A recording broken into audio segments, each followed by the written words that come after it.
Yes, yes, people. Welcome to Don't Give Up Your Day Job, the podcast dedicated to funny, honest, and sometimes pretty darn deep takes on the different jobs people have had to do in pursuit of their dreams. With me, James. Me, Joey. A.K.A. The Bone Brothers. The Bone Brothers. Guys, today we had Anthony Ogogo on as a guest, and it was intense. That was intense. It's, I feel hyped. Yeah. Just from that conversation. It's like we've done 12 rounds at the gym. Honestly, for the first time in our life, right, we probably said about 10 words throughout that whole interview. We just let him speak. It was unbelievable to listen to the stories that he talks about. Mate, he put me in my place a couple of times after, I just made a couple of comments and it was like, no, and look, he's thousands of miles away, but fucking hell, I shit myself. Yeah, what a great guy though. Like, yeah, lovely guy. You just understand when, like, people like us are talking, we're talking to an elite sportsman and he has got so much drive, and the stuff that he's gone through, the injuries that he's had to face, and just having to come back from the very bottom to pick himself up and go again. Now he's a professional wrestler. He's just set up Ogogo Fitness, the app where he's helping people all around the world. But unbelievably, I never even knew the full details. The shit that he had to go through at the London 2012 Olympics that nobody ever really knew about to win a bronze medal. He's opened up there. He said it on there that he's opened up. He talks about stuff that he hasn't spoke about on any other podcast and hasn't spoke about before. So we're really, really privileged that he's done that for us. Yeah, no. And, it's a great watch.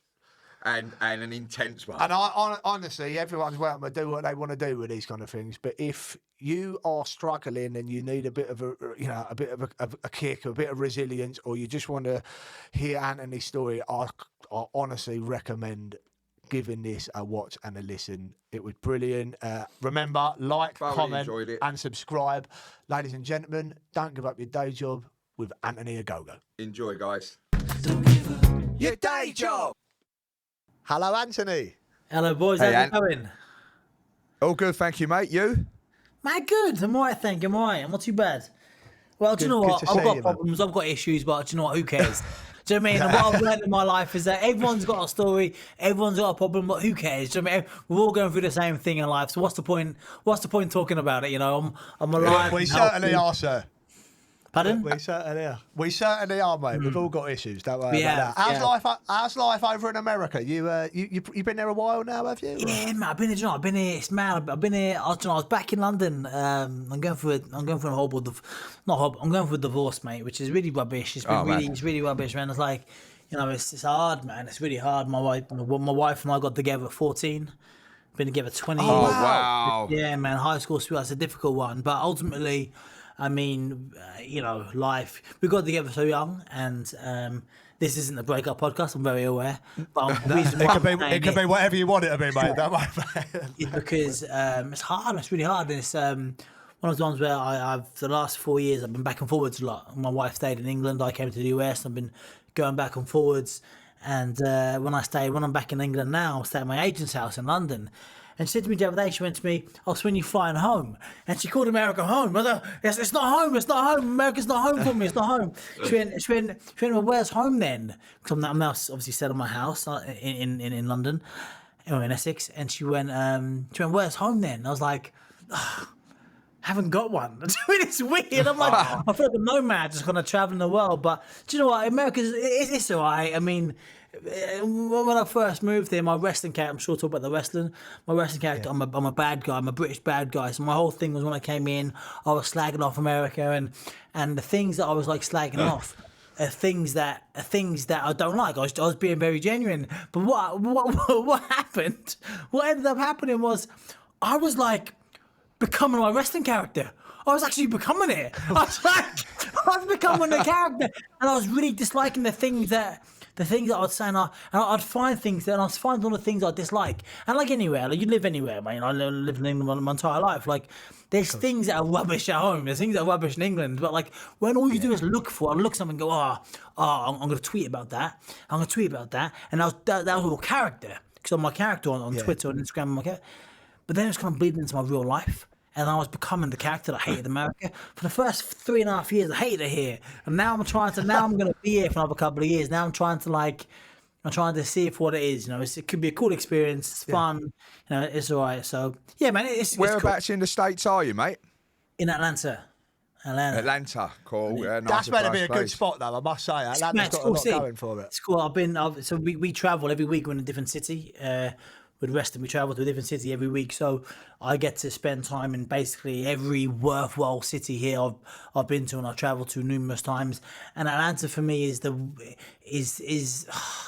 it's not like London at all, but it is like for me it's the most similar to London city there is over here in terms of and I say that again, like there's pockets everywhere in any city you go to, but in terms of Atlanta there's a lot of black people. It's massive. It's a black city, so a lot of like diversity, culture.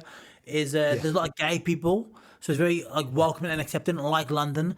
You can kind of be yourself in Atlanta. People aren't going to point and go, "Oh, look at him, look at that like weirdo," which is very similar to London in my experiences. So yeah, man, it's cool here. It's alright. It's cool. It's got the busiest airport in the world here, which is the real reason why I'm here. Really? Yeah, and we travel everywhere. So like from Atlanta, I've travelled every week now for the last 4 years almost, and only one city I've been to where I had to get a connecting flight. Every city you go straight there, and because we travel so much, it's really important being near a good airport because we just I travel was going to say, how do you find the travelling? Because we've grown up watching wrestling like we all have, and one of the things that all the famous stars say, like what so many people don't realise, the travel that's involved with the wrestling is just non-stop, isn't it? Yeah, mate, it's brutal, right? And then I'm on top. So as a wrestler, so I joined AEW rather than WWE because mainly for I fell in love with the vision of what AEW was going to be. Hasn't quite worked out like that way for me just yet, but I'm still very positive. I'm sure things will come good. But one of the differences between AEW and WWE is WWE, they wrestle 4 nights a week. We wrestle 1 night a week. So the schedule's much lighter. And even the 1 night a week schedule is hard. The 4 night a week, mate, it's brutal. So what they used to do back in when we were kids growing up watching the wrestlers, and then what they'll fly. So what WWE model is, you'll fly into, let's just say, New York. Fly to New York City. You could be from West Coast. That's a 6-hour flight from San Francisco to it. That's like flying. It's almost like flying from New York to London. It's almost international, right? 6-hour flight to land in New York. You got to hire your own car, and then you might have 4 shows. Boom, boom, boom, boom, and each show could be 2 hours away from each other over the next 4 nights. And you wrestle, you jump in the car, you drive. You got to go to your own hotel. You drive, hotel, and then you got to kind of. And then before there was like Booking.com back in the day, before the internet, you have to just drive up or any space it in. Now no space, mate. Off your pop. Hotel. Yeah. A lot of time they're sleeping. It was like the Wild Wild West, wasn't it? You listen to like the Ric Flairs in this world and that talk about the history of like. I was with Rick on what day was it today? Monday. I was with Rick on Wednesday night. Me and Rick had a long chat. Me and Ric Flair had a long chat, right? Wow.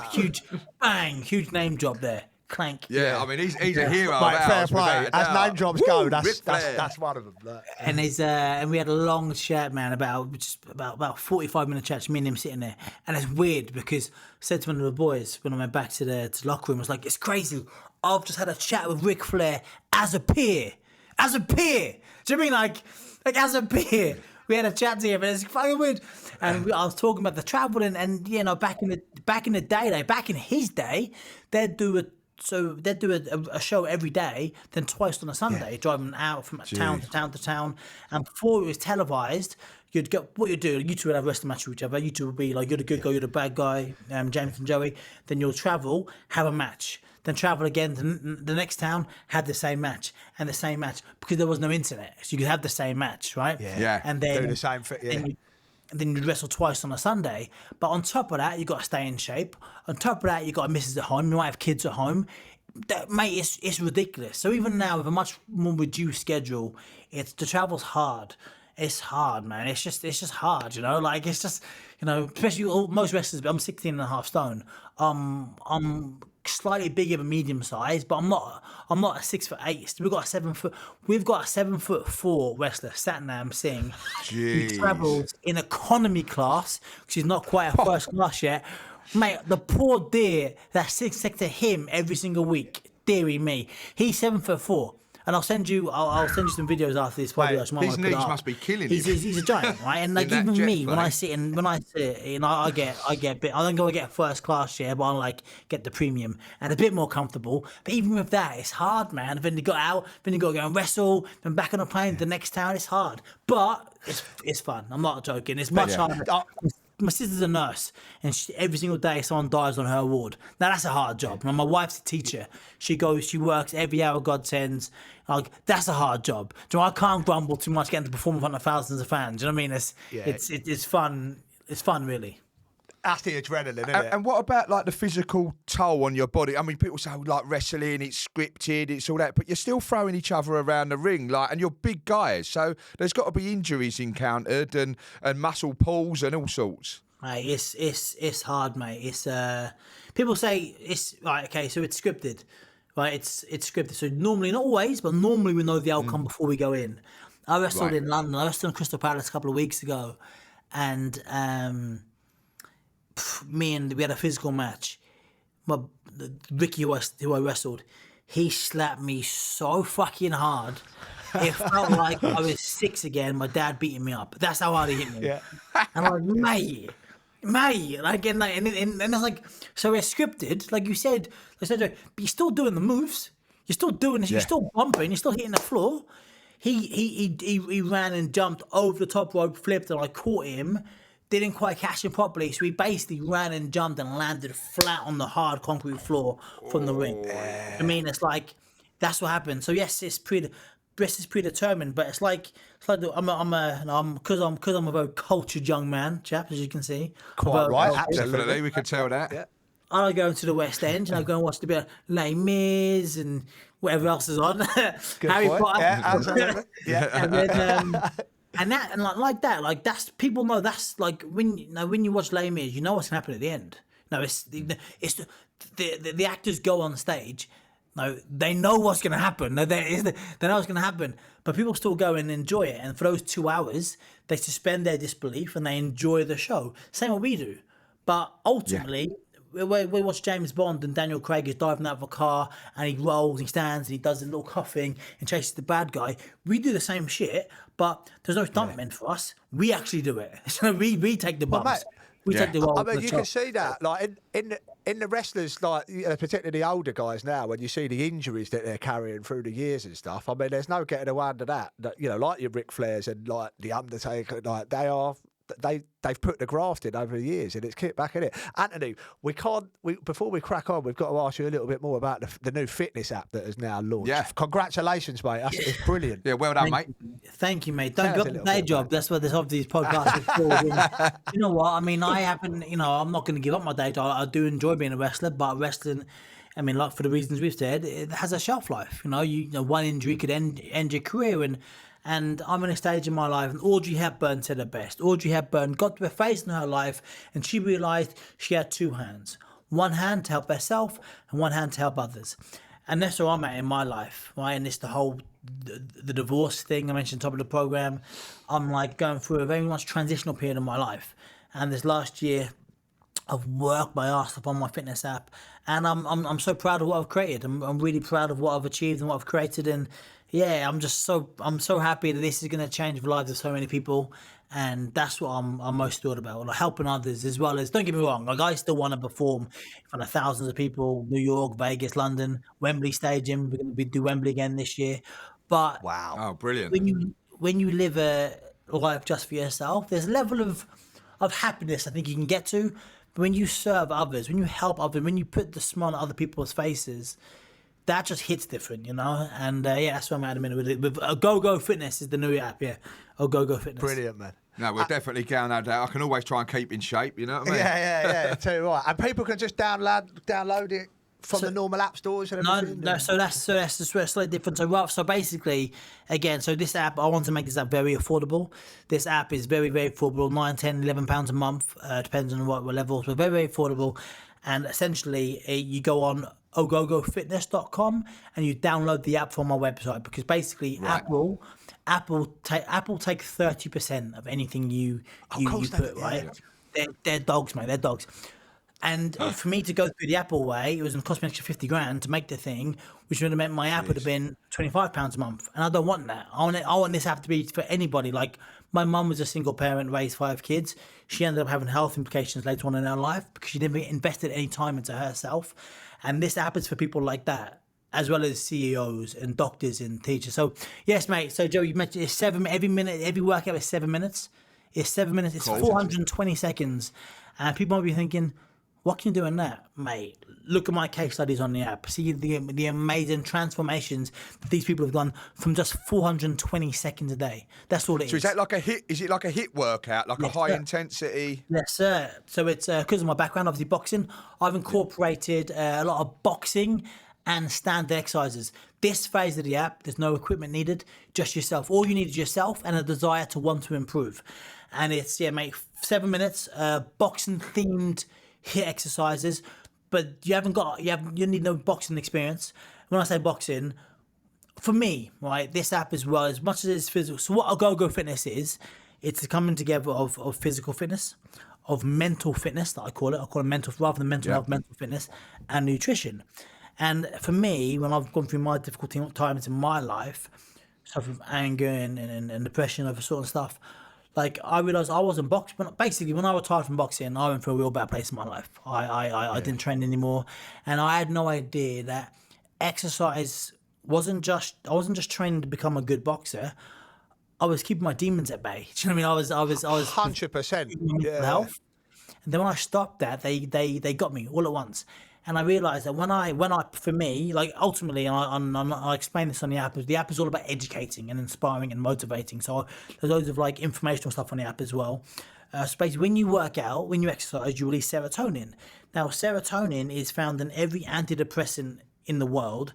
That's main job is increase your serotonin levels. That makes you feel better, happier, calmer, more relaxed, more positive about the future. But we can do that within ourselves, without requiring a foreign substance, just from exercising. And so when you work out, no one's ever done a workout and gone, I feel worse. I mean, everyone feels better because chemically, hormonally, you have to. Now, for me, when I ball my fists up tight and punch, one, I'm exercising, and two, I'm punching all that stress away, all that anxiety and worry and strife out of my life. And that's what Ogogo Fitness is. They're short, sharp, intense, but different levels. We have easy levels for people maybe haven't worked out for a long time or ever before. Older people, we have hard. I call them, they're in round. They're 12 rounds. Round 1 is, for me, easy, but for other people may not be so easy. For round 12, for me, is unbelievably intense and hard. So there's round 1 gets harder from up to round 12. So yeah, loads of workout. And I've also created, worth noting, people might go, oh yeah, but I don't like working out. Cool, I don't like exercising. Well, there's something you will like. There is something you will like, or you are quite good at. So I've created a custom workout builder. And Joey, James, I hear you. What's the custom workout builder? I'm now going to tell you what it is. Okay? The custom workout builder is, so I've recorded, so they're all 7-minute workouts, basically 7 minutes, 7 exercises, 50 seconds each, 10-second active recovery.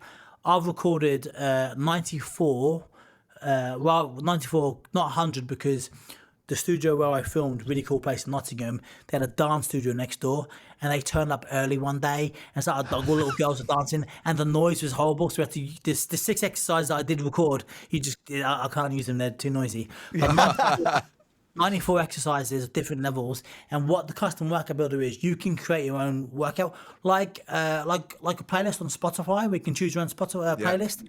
Same thing, but workout. You can choose that, and create your own workout and save it. And this will baffle you. I'm going to ask you a question here. You won't believe this. From 94 exercises, right? And you got 7 gaps. 7 gaps. You can create your own workout from just 94 exercises. How many different combinations of workouts do you think you can create? Sounds like a maths quiz, Anthony. I mean, come on, this is hard going. We're going to embarrass ourselves here, aren't we? I reckon it's got to be a few thousand. I was going to say, well, crazy. A couple of thousand. No one's got even nowhere nearly close when I've asked this question in the past. Go on. You can get over 2 billion different workouts. I'll be happy with 94, so we'll be. So basically, you've got exercise for days, mate. exercise days, nutrition, everything. So ultimately, this is very much Ogogo Fitness, as I mentioned, physical fitness, mental fitness, where I want to improve your mental health. And I've got a mental fitness section where I've worked with psychologists and therapists, breath coaches, and they're delivering content on the app as well. So ultimately, that's your one-stop shop where you want to get fitter, both physically and mentally. And on the nutrition section, you've got hundreds of healthy meal options and plans as well. So yeah, man, I'm really passionate about this, and this is something I really want to like. I mentioned about app. It's not on the App Store. It's on ogogofitness.com, and download it. And it works just like an app. It's just like an app. You just got to download it from there. And the reason being, like, I'm bad at a lot of stuff. The few things that I am good at, I'm good at sport. I talk. I think I talk quite well. I talk very fast. I know that I talk fast. But I'm also I'm very driven and dedicated and motivated, and I know about the body.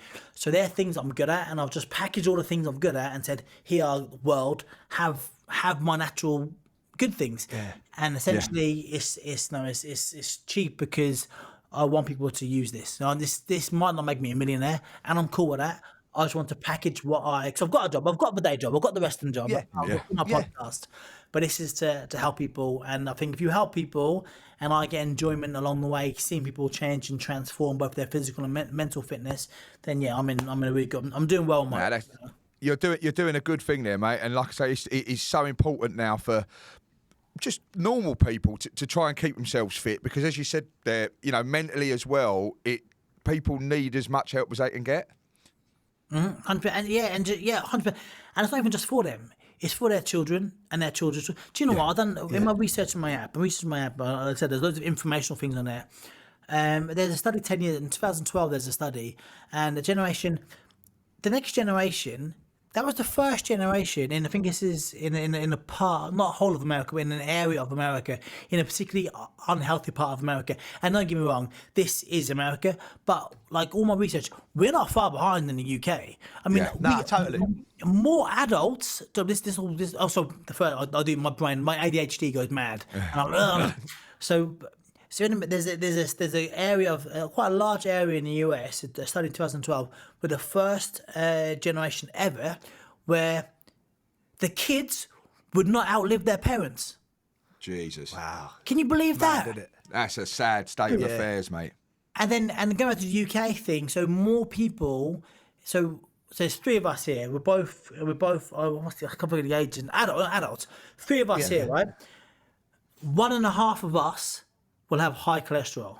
Us three. Yeah. In adults, over 50% of all adults have high cholesterol, and then it's less in the US, believe it or not. It's actually worse in the UK. So yeah, we're not in a good state, and I've got a couple of friends of mine who have got who are like quite fit, like they play football and stuff still, but they've got high cholesterol from going out and drinking over the years and smoking here and there, and it's like life choices. Crazy.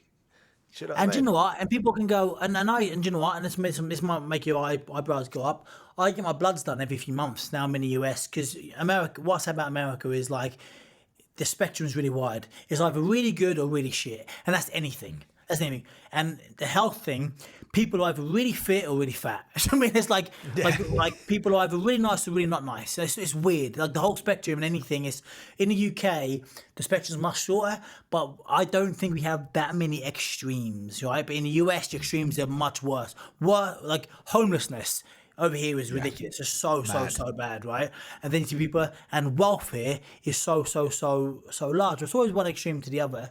And there's a reason why I was going to say this. I've lost my train of thought. Talking about cholesterol, we were. Yeah, and but fitness and health. Oh, so I get my bloods done. Yeah. So like I'm on the healthier side. And when I was training to become a wrestler, I was bulking, man. I was eating everything. And I was having like 12 eggs a day, a steak for breakfast. I went nuts. I had high cholesterol. Doctor went to me, hey mate, you better rein it in on the eggs and the steak. I was like, why is that, mate? When you got high cholesterol? Oh nah, fuck off. You have got high cholesterol. And I couldn't believe it. I thought that's what fat old people have. Right? Yeah, and I was like, and then ultimately, I know I've done research. That's why everything on my app I've researched and studied myself or my own experiences. Essentially, we make our own cholesterol ourselves. We do. That's what as humans. but we also get it when we eat animal products, anything animal related. And then the liver gets rid of the excess or the bad cholesterol. So we have good cholesterol and bad cholesterol. The good cholesterol gets rid of the bad cholesterol. And essentially, the only way to get more good cholesterol is exercise and eat better, eat more fresh fruit and less animal products. And it's what I heard I had high cholesterol, and I thought, but people die from that. And that made me kind of shift my thinking, and that's one of the things kind of led me down this path, because I could have carried on. If I didn't get my blood done, I could have carried on eating all my stuff, and then next thing I know, in 10 years' time, I've got plaque in my arteries, and I'm going to die of a heart attack. Yeah. And I'm like, That's crazy that you're like an elite athlete, Yeah. and you know, normal Joe Bloggs down the street, you know, he doesn't know. He's having a fry up every day. He's drinking beers. He's all that. You know, he's not getting his bloods done, and he doesn't find out till it's too late. And that's the thing. All it takes is 7 minutes a day. Now, people go, well, what can 7 minutes do? Well, what 7 minutes does is this. I found this on my case studies. I said, case studies only do 7 minutes a day. Like, please, you can't do any more because I want to. And then they're saying to me, hey, look, like, and I'm the people that like have never worked out before, people that are particularly out of shape, people that had kids, and obviously kids, like your priorities change. And then they were saying to me, hey, can I just do one more, please? Can I just do one more? And then in the end, it was like no more than 2 a day. On the weekend, you can do 3 if you want. But what happens is you do a little 7 a day, you go, I want to do another one. You've got more energy. You got more energy. You got more. You want, like, you know, it's making that you feel better within yourself. You know, it's making a difference. And also, I teach people about coffee consumption. So my app is really well rounded. How like you can. Coffee shouldn't be drank in the first hour and a half of being awake, because it messes up your rhythm of the circadian rhythm, and then you shouldn't have it after 1 p.m. because it messes your sleep up. Then you don't sleep very well, and then you get more addicted to the coffee. Has less. Honestly, the body is an amazing thing, and what I say on my app is, when you know how the body works, you can make it work for you, and it's fascinating. Yeah. And why do people not tell you this? Why? Because whoever they is, they want you to stay ill. They want you to stay sick. Exactly. Money, innit? Like, Keep buying those coffees. Whether it's like, you know, a food corporation or whether it's a pharmaceutical corporation, there's like it suits or the every government. Name of the game. Or the government. Yeah, exactly. 100%. They don't give a fuck about us. They care about as long as we pay our tax. They don't care. And that's the thing, right? And I live in the US, right? And I come here. I walked into Kroger, which is like a local Kroger, like Morrison's. Walk in, and I've never seen chicken so big. And at first I was like, oh god, like chicken, big and cheap. I was like, oh, this is great. And then I was like, my mate was like, so DDP, Diamond Dallas Page from back in the 90s. Legend. He's like my mentor. He's like one of my best mates, right? And I've got another huge name drop. Dallas is really close to me. I lived with him for ages. Brilliant. And then like, he was like, and he kind of taught me a lot of this stuff. He go, why do you think they're so big? I was like, big chickens in America, I don't know. And he went, he said, they pump with mad steroids. Oh, it's mad, mad. isn't it? It is mad. They give us cancer, give us I went into Kroger, I've never seen lettuces, like big piece of lettuce, so green. Oh, it's gorgeous. Do you know what they do? They dye. They dye the old brown shit bit green to make it more appealing to sell. And we don't want to be eating dye. They do not care about, so we have to care about us. Because whoever they is, they don't care about us. You've got to care about yourself. Yeah. What is it in America?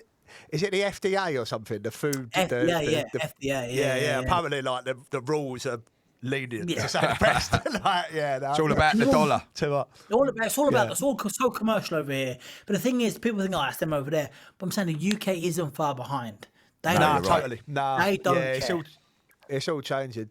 Now, mate, I've got to say, like, firstly, the fitness app sounds incredible. Yeah. So, all the guys listening, Ogogo Fitness, get it straight from your website. Yeah. Brilliant. Mate, you mentioned the boxing, I guess, where it all began from your point of view. We can't do a podcast with Anthony Ogogo and not talk about that. Like you said before about the discipline that you've had in your life and everything. Just tell us about how you got into boxing and what it did for you from a young age, I guess. Wow. I got into boxing. I mentioned earlier, I'm bad at a million stuff. I'm dreadful. I can't hang a picture. I'd burn a cup of tea. But I've always been good at, as a kid, I was always clever at school. and I was always good at sport. And I think I love to win. I love to be the best. Love to win. Love to win. And I could win in these two things. They were tangible. I could win. I could on my maths books. I could be on maths books 4 when the rest of the class were on maths book 2. And in sport, I was good. And I swam to really high level, and swimming was really boring. I didn't like swimming. It's up and down. It was really, really boring. But what I liked about swimming was it was real time. It was you versus them. Look, you swim, look left, look right. You can see if you're winning, if you come in second. And I loved that. And I loved to want to push. And I liked even as a kid, I liked the discipline. Like as an 8, 9-year-old, I was waking up before school, going training 3 mornings a week, going to school and back. And as a kid, so that was instilled in me really young. And my mum didn't drive, so I after a crash, me and my sister used to bike from my house to the top of town to go to swimming pool and back, and it was just, man, I look back and go, wow, man. But I played football to a really high level as well. I was just that good sporty kid. I could do everything. All rounder. In sport. Then I started boxing when I was 12. How did I start? Every lunchtime at school on the astroturf at school, but it was concrete. It wasn't astroturf. It was the hardest astroturf you've ever seen in your life. It's concrete. I know that from my own school. Yeah, for sure. Yeah. And my been playing single cuppy, so everybody against each other. I got to the final, and Adam Deacon and Aaron Cooper were against each other to get through the final to the honour of playing me in the final. And then, long story short, Adam was big and cool and funny. All the girls fancied him. Aaron was a little geek. He wore a backwards cap, and he used to play football with his backpack on. He wouldn't even take it off, right? His arms would turn blue because the cords were pulled so tight. And then he'd run around, and Adam done a Cruyff turn, took a shot, came off Aaron's thigh, and flew into the top corner. So Aaron scored the winner, ran after the Alan Shearer celebration, and Deacon didn't like it. Goes and pushes him over. Aaron goes flying. We're 12, right? So with his handbags. He gets up, he goes, "Don't do that." Adam does it again. Boom. Aaron goes flying. The second time, his packed lunchbox opens up and his sandwich spills on the floor. And he pulls up. He goes, "Don't do it again, I'm going to beat you up." And it starts squared up. Adam threw a punch. Aaron rolled it and went bam, bam, bam, bam, bam, bam, back him out, left him. And 20 punches in 6 seconds. Deacon, the big, tough, cool one, on the floor crying. Aaron, little skinny, geeky one, the backwards cap, had won. And I went, "Bloody hell, mate, how'd you learn to do that?" And he goes, I'll go boxing club. That's what he said, I'll go boxing club. I had no idea there's a boxing club in town. I went, I want to learn that. He goes to me, Aaron's 12, right? Huge flex. He goes to me, well, there's a beginner class on tonight. I don't go to the beginner class anymore. I'm advanced. But if you want, you can go tonight. All right, I'm going to go tonight. So I go to Deacon. He's on the floor. The school bell goes. Didn't finish the game of football. School bell, everyone goes in. Aaron. Deacon's on the floor. I go, "Deacon." I went, "Hey, Aaron only won because he goes boxing training. We should go tonight, get really good. Then you can fight him again tomorrow. Then you'll win." He went, "Oh, I don't know." I said, "Yeah, mate, all the girls, Becky and Lauren, all the girls, they'll fancy you again." He went, "Yeah." He goes, "Okay then." So I go home, give him a bicycle, get Adam, get him on a seater, bike to thing, go past the local, when I was, before Sports Direct came and just killed the sports industry, this little shop, independent shops. Yeah.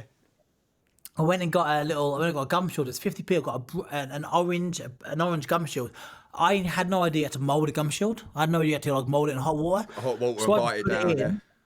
I was putting it in to go to the gym and walk in, and I walked into this boxing gym, 12 years old, and I thought, wow, this is me, man.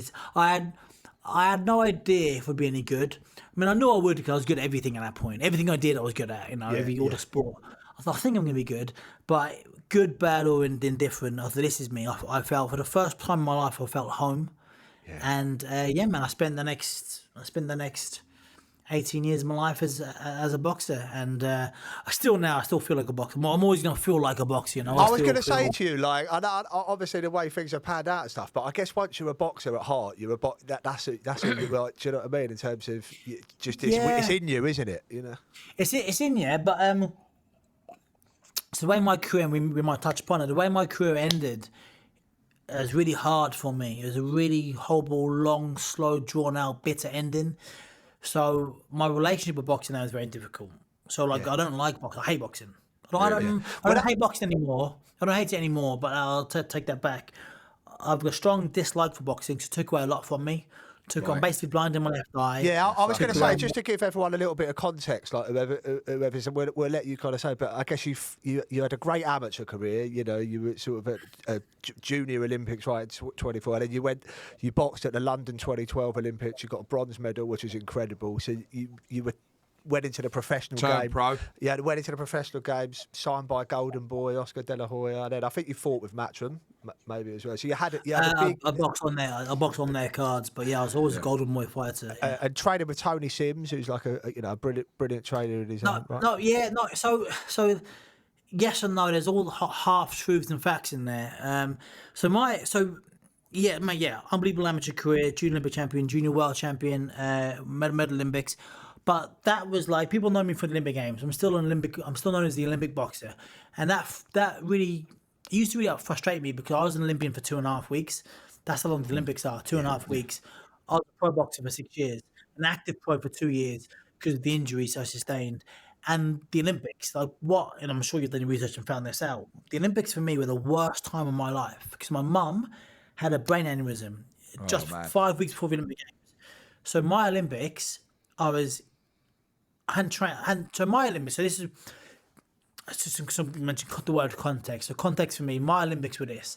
So June 19th. So 5 weeks before the opening ceremony, and my first fight, I was the first on a Saturday. Ceremony was on a Friday. I was the first boxer lunchtime on a Saturday. So I didn't go to the opening ceremony. Something I dreamt of as I was a kid to do, which I didn't get the chance to do. Mum had a brain aneurysm, and she should have died there and then. A really horrible, disgusting, bad bleed in the back of her brain. And I didn't do a thing. For 4 weeks. Didn't throw a punch. Didn't eat. Sick of worry. I was staying in bed and breakfast before Airbnb was a thing. In actually bed and breakfast near Adam Brooks Cambridge Hospital where she was at. I had 1 week left. And then my wife and my sister said to me, "Look, you've got to do the Olympics. Because when Mum gets better." Now, none of us thought she was going to get better. But when she gets better, this is going to kill her knowing that you pulled out because of her. So they guilt tripped me. So I went to Sheffield where we trained. And there's a Tuesday before going into London, and we had a family and friends day. So everyone else who'd qualified, who were going to London, had their family and friends there cheering them on, watching their spar day. I was by myself. And I sparred Fred Evans, and Fred was really good, a traveller lad. Saw his dad and his uncles and his brothers around the ring, smacking the ring like it was an actual fight. I had my phone in my shorts pocket because I'm my mum's next of kin. And they used to call me often. We needed this surgery. Like it was touch and go for months, mate. Wow. And then I sparred Fred. We did 4 rounds. I came out and none of the lads knew what was going on with me. By the way, the coaches knew, but none of the lads knew what was going on. I throw a sloppy jab, and there's Fred, sharp as a tack, impressing his dad and his family. Olympics were in 8 days' time, and he slips down and throws a body shot to me, and he breaks my rib. Fuck. And I got through this 4-round spar. I have no idea I got through the 4-round spar. And I sat on a ring apron. And whenever I train, I sweat a lot when I train. So I got sweat, and I'm hoping that the grease and Vaseline on my eyebrows is kind of like masquerading my sweat, but I know it's not. My shoulder's doing this little bob, and I'm crying. And I thought my shoulder's dislocated. So my whole qualification was around my shoulder. So that I had surgery to fix that. And that came out in a fight 2 years later in the pros. That was fucked. My rib is broken. I had tears in my Achilles tendons that I struggled through. That kept me out for 2 years in the pros. I had 4 surgeries on them. And I thought my mum's going to die. Never going to see her again. Man. That was my Olympics. And that was my Olympics. So, and I got that a really hard draw. I beat the Ukrainian, the world champion. Nobody gave me a chance beating him. And for a long time, I was really bitter, mate, boys, because I got there and I had all this horrible journey to kind of get there. And I thought, well, I've got to win the gold medal. This has been set up for me to win. I'm going to become the biggest star Britain's ever had. I'm going to be like the guy. And I had a really, really hard draw. I had to fight the first day. I had to fight the Ukrainian world champ. Nobody gave me a chance to beat him. Had to fight the German, the Brazilian, and then the Japanese guy in the final. It's the hardest draw you could ever possibly have imagined. Yeah. So I'm going to become a legend.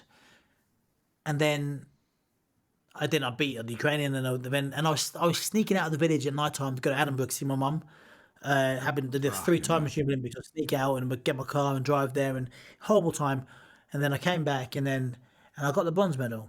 And I was really bitter for a long time. I was bitter at Luke Campbell, a good friend of mine, and Joshua, a friend of mine, Nick Adams, a friend of mine, for winning gold medals. And I thought, fuck them, man. I should have won a gold medal. Like, I wanted them. I trained hard for them. I went through things they didn't go through. For a long time, I was really bitter about that. And then it took me a long, for a long time, I could not tell where my bronze medal was. Didn't know where it was, didn't care about it. I was upset when I saw it because I should have been the gold medal. I beat the best person there. The Ukrainian guy that I beat in the second round, the world number one, the world champion, the Japanese guy won the gold medal in the end. He smashed the Japanese guy in the Worlds the year before in the final. Smashed him, and eventually I got to the semi-final against the Brazilian, and I just had nothing left. Like, physically and emotionally, I had nothing left. I was running, and the Ukrainian hit me so hard, and I stood there he's the hardest punch I've ever fought in my entire life. He hit me so hard, and I stood there, and I blocked it, and I punched back. The Brazilian in the semi-final couldn't punch for shit compared to the Ukrainian, and he's hit me, and I've just gone down, and I had just no resolve left. There's just nothing left. I was as weak as a kitten, and I was really bitter for a long time. And then, so I turned pro. The reason why I turned pro is because at this point, Mum was still in a coma. She didn't come out until September, and my whole thing, I was never fussed about turning pro. I didn't really care for turning pro. I wanted to win a gold medal at Olympics. That was my goal. Right. And I didn't stay for 4 more years because what I'd done, the Olympics and my mum's illness had become one, and I couldn't spend for 4 more years and do the same thing. Like, I didn't even get to go and pick up my kit because on kit day she was having another surgery on her brain to keep her alive. So, like, everything I looked forward to my entire life was ruined. Do you know what I mean? Like, and I'm really happy to say my mum, thankfully my mum survived. She's still alive now, and I'm really proud. Good news. She's amazing. And I'm really proud about that. But so I turned pro, and I thought, you know what, all the bad luck, I had the worst luck I'd ever imagined. Robin McCracken, Team GB head boxing coach, said that my Olympic medal was the hard, because he obviously knew my story, the qualification, the injuries, the shoulder dislocations, everything around it. He said, my medal was the hardest fought Olympic medal ever won by a British athlete, right? And he knew the story. Yeah. Now, that medal should have been a gold medal, in my opinion, but it wasn't. So I'm at a place now where I'm more at peace with it. However, the bitterness comes through because I thought, I'm now going to turn pro, and now I'm going to monetize. Now I'm going to become world champion, become Britain's best ever middleweight boxer. That was my goal. Become our best ever middleweight boxer. Time I turned pro, I think we had 6. I can't remember. I've got a note. But I think it's like 6 middleweight champions, or maybe 4 middleweight world champions at the time I turned pro. And between them, I think that's 4 middleweight world champions, and between them they had like 5 combined middleweight defenses. I think that's correct, or maybe 8. I think that's 5 and 8. 5 world champions. That's what it is. 5 world champions and combined 8 defenses over the 5 world champions in the middleweight division. Wow. Had more in super middleweight, more in light middle, but in the middleweight division.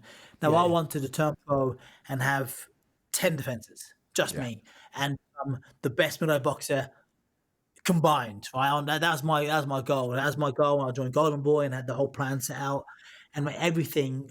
It was Murphy's law. Anything that could have went wrong did go wrong. I joined Golden Boy.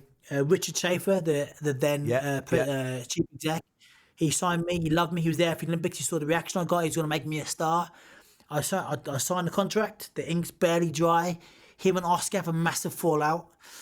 Oscar sacks him, and now I'm that £50 million striker signed by a manager. Management binned. The new manager comes in. It doesn't really fancy me. And to be fair to Oscar was great. Oscar was like, so the reason why I fought on Matchroom shows and Sauerland shows is because Richard was going to create. So before BT Sport became a thing, Richard was talking to BT Sport before they became a thing. He said, BT Sport are going to happen, and basically we're going to rival Sky. You're going to be the face of BT Sport. Amazing. Fucking buzzing. Now, when Oscar sacked Richard, Oscar was like, I don't want to do the UK thing. I want to stay in the US and do what we're doing over here. He didn't have the best boxer in the last 30 years, but didn't have the maybe the business acumen as Schaefer. Schaefer's the businessman. Schaefer's pure business, right? Yeah, for sure. Yeah. And that's not a slight on Oscar. Oscar's wonderful. He's a wonderful guy. I love him. I think the world of him. But if you want to come to the US, then we can build you here. But I just done the Olympics, and my home is here. I wanted to become a UK star, right? And then I couldn't get out of the contract, nor did I want to, because Golden Boy, they're the biggest company in the world, right? And I thought we'll figure it out. And then I kept getting injured. Then this injury. Then the shoulder came out again. Then the Achilles. My career. I boxed in July. I was struggling through these Achilles for ages, and then I boxed Wayne Reed, knocked him out in the 5th round. But in the 3rd round, he threw a big looping right hook, southpaw, and I saw it coming. And my Achilles was so painful. I said to myself, I'm just going to block this one, because I do it quite a lot. I'd spar calf watch, and my Achilles were so sore. Rather than moving, which is my natural, my ability was to move and be light and fast on my feet, I'd just block punches, because my Achilles hurt so bad whenever I moved. So I'm going to block this one. And Wayne Reed threw it long, caught in the back of my head, and my leg dipped. And then I thought, fucking hell. And then obviously I recovered, and I stopped them then 2 rounds later. But the point I'm making is this. I was willingly taking punches. Yeah. Because To save the pain in your Achilles. Yeah. And I thought, against a Canelo, I'm not going to dip my leg. It's going to knock me out. Yeah. Right? So I got the Achilles done. This is my career. My career is a litany of this. I was out for a whole year. I had 4 surgeries on my Achilles, 2 on each Achilles. I boxed in July 2015. I done a 1.5 year rehab in 8 months. On it, mate. Fucking, I'm a beast. Training. Yeah. You ask anybody who's ever trained me on a GB squad or in the pro gym, whether they like me or not, they can't say anything but my work ethic. Like, that is my thing. Work head down, arse up, work hard, smash it. And then, and my first fight back in the July, I boxed in Germany. So by this point, Sauerland bought half my contract. So now I'm half Golden Boy, half Sauerland. So I fight in US over there and UK over here, which was great. Perfect. My first fight back, I turned down 6 opponents when I went up for this fight. Sauerland were like, fight this shitbag, whatever, you'll blow him away. So, no, I'm not doing that. I've worked so fucking hard. I'm not going to fight a shitbag. I want to fight somebody good. So they got me, they sent me a video to watch. And they saw me, this Ukrainian guy, knocking out this Moldovan or whatever. And they went, about boxing the Moldovan. I went, let me box the Ukrainian. Like, he's had 12 fights. I think he had 14 fights, won 12, knocked out 10. Like, he's really good. Cool Shelev he was. Right, tough for Ukrainian. Well, now I want to fight him. I'll smash him. No, are you sure? So yeah, I've trained so hard to get back. I'm not fighting a pudding. I had a year to catch up on. Joshua's doing this, Campbell's doing this. And I thought, I want to get to what I deserve. When I first turned pro, I was sparring Darren Barker, right? And Darren's brilliant. He just became world champion after we were sparring. I helped him spar for his world title fight. Yeah. And if you come in a gym, and Darren's brilliant, Darren's really good. If you come in a gym and watch me and Darren spar, and you saw one's just turned pro and one's a world champion, you wouldn't know who was who. Right, we had really competitive, really competitive spars. Don't get me wrong, I was brand new doing 6 rounds. He was doing 12, 15 rounds because of the experience. But the ability level was always there. Yeah. Right, and that's where one wanted to get to. I could have beat Felix Sturm. I could have beat he beat the Australian Daniel, whatever his name, for the title. Yeah, for the title. I could have been there. Yeah. Yeah, and if I'm not, so basically, I fight Shelev, come out round 1, a bit stiff, a bit tense, haven't boxed in a year, I feel a bit nervous. Round 2, I come out for a backhand, it bounced off his bald head, shoulder dislocates. I fight the whole fight. And you mentioned about Tony Sims being my trainer. Wasn't really my trainer. Like, I was still training with doing bits of Robert McCracken, but he was on the TV squad, so he couldn't train me. So I trained at Tony's gym, but he wasn't really training me. But done a few. It was really shit. Like, like in hindsight, I'd go back and change a lot of things. But being a young, naive boxer, like, these people that I respected were saying these things to me, and I was thinking what they were saying was going to come true. Like, and ultimately, it didn't kind of work out the way. And in hindsight, I wish I'd have went and picked an actual trainer that could have given me 100% of their time, rather than the best coach in the country by getting maybe 50% of his time. So there's pros and cons. And Robert McCracken's brother did a corner that night. I met his brother that day at the arena. Never met him before. I'm now sitting there, my shoulders hanging out. I had to do this for people at home. I had to use my other arm, my knee, and wiggle my shoulder back in the socket just to get it in. And Max McCracken, who's a lovely guy, a very good coach. Max is a really good coach, but he wasn't my coach. And he's now saying to me, do this, do this, do this. I'm being, my shoulders fucking hanging out. I'm fighting this guy that I chose to fight that's really good. He's an absolute banger, and I've got one arm. And I won the fight. I won every single round. I won the fight. Almost knocked him out as well. One more round, I'd have knocked him out, even with one arm. But what that means, I'll come out now. Now I need shoulder surgery. My third shoulder surgery. I'm out for another 10 months. Is this before your eye? Was this all happening before your eye injury? Then was the eye injury? All before my eye, mate. My eye. So my shoulder. I'll come back, right. I'll do strictly in this timeout because I'm fucking skinned. But I've been injured the whole time. Cool. They paid me a load of money to do strictly in and out doing that. Head down, work hard. I'll get back. I'll knock out Gary Hooper up in Scotland in the May 2016. I'll knock out Franny Radlich, Croatian middleweight champion. I think 13 fights, 11 wins, 10 knockouts. Knock him out of the O2. Then I'll fight. I'll go to Germany. I'll fight a German guy, good record. I'll knock him out. 3 knockouts in 3 months. I'm back now. I'm back on it. Now I'm back in form. Back flying. I fight Craig Cunningham for the WBC International Middleweight title. That gives me a top 10 rank in WBC. I'm already talking to Oscar about fighting Canelo the following May. So I fought him in October. So this was what the plan was. Cunningham in October, WBC International belt. Cunningham was good, but very basic. Yeah. Slight difference to Canelo. I knocked out Gary Bolden. I don't know if I knocked out Gary Bolden, I believe I knocked out in my third fight. He was the Southern Area or English champion. Right. Went 10 rounds with Billy Joe Saunders, a future middleweight champion. I banged him out in 5 rounds. That was Cunningham's level. That kind of like domestic, English, Southern Area, Central Area champion. Good fighter, tricky, awkward little southpaw, but very basic what he done, right? So I thought, box him. I didn't take him. I trained really hard for the fight. I didn't take him lightly. So I trained really hard for the fight, and I was sparring John Ryder, go on to fight Canelo. I was doing really with John Ryder and sparring, and I was in really good shape for it. Physically, even my eye was damaged already, and I'll come on to that.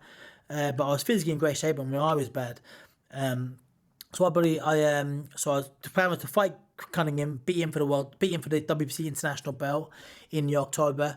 I was going to defend it in Norwich in the December, and then I was going to either box Canelo for the middleweight title, either Cinco de Mayo in 2017, in May 5th, or in September, because Canelo May over there for September every year, either May or September. Now the plans are going to fight him for the world title in May, so multi-millions of pounds, dollars, and chance of the world title, or against him in September, either be the undercard in May, chief support in May, and then fight him in September. Obviously, both Golden Boy, both same promotion, easy fight to make. Ready made. Yeah. When Canelo came and fought, when he fought Amir Khan, me and Canelo had a like cheeky little face to face and shook hands, said I'll see you in a couple of years. Oscar wanted to make the fight. It was an easy fight to make. The fight, Canelo, people go, I fought Canelo.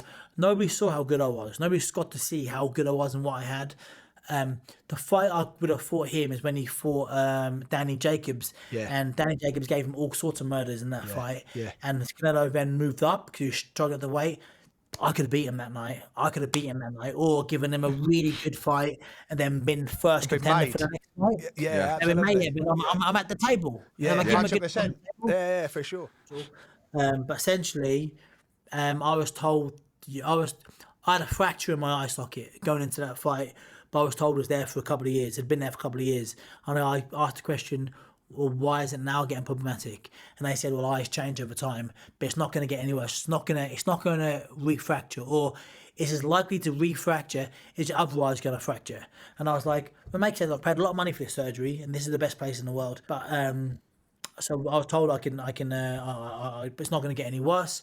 I went into the ring with 2 fractures. I was told 2 old fractures weren't going to refracture. I came out the fight, my eye socket was shattered. 8 fractures in my eye socket. The eye socket protects the eyeball. That's his job. And the soft tissues around it. My eye's now getting bang, bang, bang punched. My eye's getting damaged. The nerves are getting damaged. And basically I was seeing 2 the whole fight in my left eye. And it was the most scary. And what I need to do, I need to buy one of these things where I can show people what I was seeing, because you guys have never seen what I was seeing that night. So I can try my best to describe it, but you just can't fathom what I was seeing. I was boxing the guy. My right eye, my good eye, was seeing an image. Then my left eye was seeing an image that was way high up in the sky, up in the rafters, and it was twisted, like 30 degrees twisted to one side, like at an angle. But it's not just him. Everything I saw was up and to, because my left eye was basically pointing up. Actually, how the eyes work, my left eye was sitting lower, but how the brain projects it, it reverses. So basically, he was up high in the sky, twisted, but everything was. The ring was, the people were, the lights were, the referee was, everything was twisted. And I'm seeing, and I've got one person here, one person up here on the slant, and I'm getting hit by both people. And in Rocky, they say, hit the one in the middle. Well, one, there was just two, there's nobody in the middle.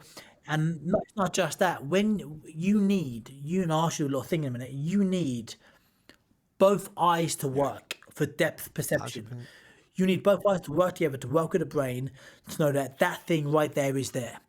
When your eyes are working individually and not together, they're both seeing something. And the thing you're seeing is both real. Like what that eye is, it's not a lie. It's there, it's what it sees it. But your brain, so I had no idea. And there's two, but I'll ask you, just so you do that. So shut one eye, fellas. Cover one eye, right? And now have one finger like this, upside down. You need both hands, so and one finger up like this, right? So shut one eye, and now, so try to touch the tips of your fingers down to each other. Nowhere near. Yeah, absolutely no. Absolutely no. I've got it on the fourth attempt. And now turn around so the camera can see the distance, how far away it is. Yeah, there you go. So then go. That's crazy. That's crazy. Basically, thing is, we're sitting at a nice table chatting to you. We're not in a boxing ring while it's happening. Yeah, we're not getting punched in the mouth. And also you're only seeing two fingers, right? Now, obviously, one eye but both eyes were open. So what I was seeing that night, I was seeing 4 fingers, and the other fingers were like this. So how on earth can you? Yeah. So basically, I had no idea. The point I'm making is this: there's 2 things in that fight I actually remember. 2 things. One, what I was doing, there's a great. My editor made this for me to look, because I never watched the fight back. It was too painful for me to do so. But I tell the story, and he made a little video of me doing it, so I know I'm not lying. It's so I was using he was a southpaw, so his front leg was his right leg, my left leg was my front leg. So I was using my left leg like a blind man's stick. I was moving, and then when I felt something, I'd punch, right? Because I had no idea of the distance. There's 2 things I remember. One, I heard him breathing heavily, was around, whatever it was. And I swing he's right there, his head's right there. And I swing a big right hook thinking, I'm going to bang him out now. And I miss and do like a full pirouette. So because I missed by a mile. I remember the fight. And the other thing I noticed, my hands are tight, super tight, because I don't know when I'm getting hit. So I'm just blocking everything. I don't know I'm getting hit until I was being hit. And I love boxing. I love fighting. It's my favorite thing in the world to do. It's my favorite thing to do. I used to like the training. I used to like the sparring. I used to like all the hard stuff. But the fighting was. My coach used to say the training is the shit bit. The fighting is the fun bit. And I quite enjoyed the training, but still the fighting was the fun bit. Yeah. And I loved it. And I'm a massive showman. The lights and the cameras and the sweat and the TV cameras. That's when I come alive. And it was the worst night of my life. And I love boxing. I never saw it happening, but. I was forced to, after 9 surgeries, 2 injections, spent £100,000 on surgeries and operations that ultimately never worked. I was forced to retire. I had to remortgage my house, I had to sell my car. I was forced to retire. So, how are things now? I mean, it's not great, but ultimately, as you mentioned at the very beginning, how are things? I was like, I'm all right. I've got plenty of things to complain about, but everyone's got things to complain about. So who really cares? I sulked and I complained for. But you're a fighter, Anthony. One thing you have got, mate. One thing you have got is you are quite possibly the most resilient person we've ever spoke to in life. Forget just the podcast. No, I appreciate You've got it. a serious amount. Like you're a very inspirational person on the basis of everything you've been through, and you've never. No doubt you've had your dark moments, and that's part of life. But you're an inspiration. You just push on, man. It's great to see. Like.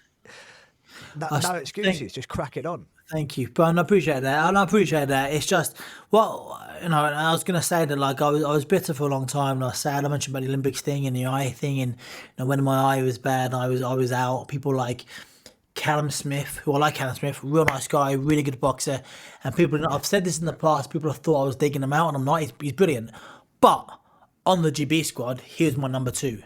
He was the reserve middleweight. I was number 1 middleweight. I got sent to the qualifiers with 1 arm, opposed to Callum with 2 arms. He had to go up to 81 kilos to even go to the qualifier because I was the middleweight. And he's become a numerous time world champion and earned, I'm sure, lots of money. And people like George Groves that I've trained and sparred with for years, and people like John Ryder, who was a sparring partner for me. He was a sparring partner, go and get these big fights and fight. And it's like, and the people like Rocky Fielding became world champion. They got a fight with Canelo. Rocky Fielding, it was like, and I'm not knocking Rocky. Rocky is right, but Rocky also got knocked out by counter from round 1. I mean, I'm not knocking Rocky. I'm not knocking him. Like he's decent. He's a decent fighter, but like, and I said that in the past. I said in the past that like I'm frustrated that he's almost living out my life, and that kind of, and that's the thing. I'm not careful with what I say, because if you hear what I say and think I'm being a bit of a prick, well, 1, I was a bit bitter at the time, so I was a bit of a prick, and 2, when you see me and hear me say these things, it comes across different than reading it in print. So they kind of done me a little bit that interview, but I can get this really what Rocky Fielding thinks of me. He became world champ. He lived out a childhood dream. I'm so happy for him. Well done. I'm sure he got a lot of money for the Canelo fight. I'm really happy for him because boxing's hard. I'm sure he's got misses in the family, and like I want people to earn money and do well. I went through a stage where I was bitter that I didn't, but guess what? Like last night I watched a film called Society of the Snow, and it's about the Andes. The Andes. I've seen it. Oh, mate. Right. And that's resilience. Right? Like literally just resilience, having to eat your friends to stay alive, mate. It's a well good film. I'm not going to spoil it. But that's resilience, man. I'm just somebody who had a dream and kept going and probably too foolish enough when the doctor said it's not going to happen. I thought, no, it's going to happen. And unfortunately it didn't. Listen, but don't put yourself down too much, but mate. you have, like I say, you've bounced back. You've gone into another sort of semi-contact sport that people are watching all over the world. You've also got your fitness app coming out. So there you go. Just to say, Joey, I wake up every day, right, and my back, I can't think of a better word to say other than fucked. It's way more than semi-contact. I mean, it's way more than. I know you're gonna say a nice thing about me, but I'm gonna say it's full contact. That's for sure.